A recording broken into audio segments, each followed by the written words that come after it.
ভারতীয় বংশোদ্ভূতদের বিশ্বব্যাপী ক্ষমতাধর নেতৃত্বে বসার দৃষ্টান্ত ক্রমেই সুপ্রতিষ্ঠিত হচ্ছে।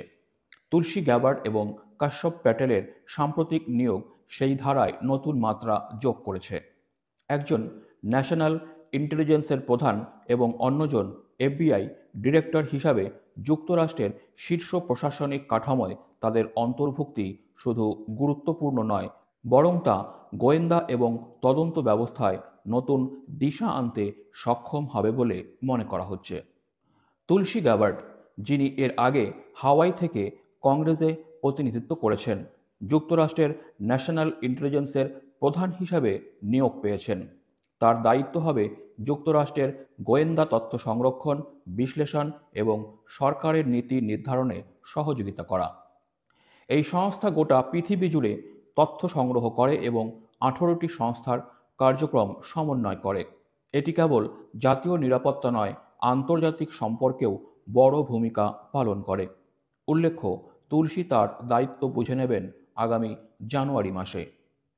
44 বছর বয়সী কাশ্যপ প্যাটেল একজন আন্তর্জাতিক আইন বিশেষজ্ঞ, ট্রাম্প প্রশাসনের ঘনিষ্ঠ সহযোগী এবং যুক্তরাষ্ট্রের প্রতিরক্ষা বিভাগে গুরুত্বপূর্ণ পদে কাজ করেছেন।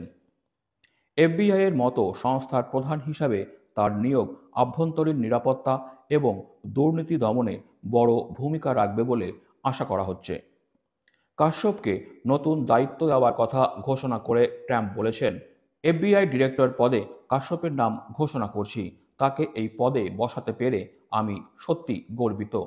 দুর্নীতি দমন এবং মার্কিন নাগরিকদের রক্ষার কাজে কাশ্যপ সফল হবে, এই দৃঢ় বিশ্বাস আমার আছে। উল্লেখ্য, এফবিআই এর কাজ মূলত দেশীয় তদন্ত, সন্ত্রাসবাদ দমন এবং অপরাধমূলক কার্যক্রম প্রতিরোধ করা। কাশ্যপ প্যাটেল আগামী জানুয়ারিতেই তার দায়িত্ব বুঝে নেবেন। কাশ্যপ এবং গ্যাবার্ডের মতো ভারতীয় বংশোদ্ভূত নেতাদের যুক্তরাষ্ট্রের প্রশাসনিক কাঠামোয় শীর্ষ পদে বসানোর সিদ্ধান্ত একটি গুরুত্বপূর্ণ বার্তা।